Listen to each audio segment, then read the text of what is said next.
বিষ্ণু ইসা ইসলাম হুনাইনের যুদ্ধ শেষে ফিরতেছেন, পথিমধ্যে বেলাল রাদিয়াল্লাহু তাআলা আনহু আজান দিচ্ছেন। তো পাশে ছিল মুশরিকদের একটা পল্লী, কিছু মুশরিক তরুণ, তারা আজানকে ব্যঙ্গ করতেছে। মনে কষ্ট পাওয়ার মতো ব্যাপার না, কিন্তু বিশ্বনবী ওইখানে দেখেন কি খুঁজলেন। বিশ্বনবী খেয়াল করলেন কণ্ঠটা বড় সুন্দর, দরাজ গলা। বিশ্বনবী সাহাবীদেরকে বললেন ধরো, সবগুলারে ধরে বিশ্বনবী সামনে আনা হলো। ওরা হাঁটু গেড়ে বসলো। বিশ্বনবী বললেন তোমাদের মধ্যে কে যেন ব্যঙ্গ করে আজান দিচ্ছিল, তার গলাটা বড় উঁচু।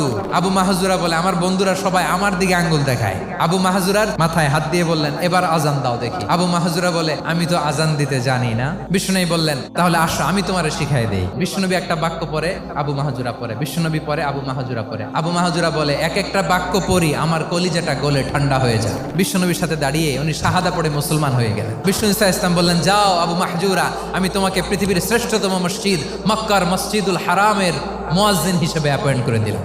দেখছেন কিভাবে ট্যালেন্ট হান্টিং করতে হয়।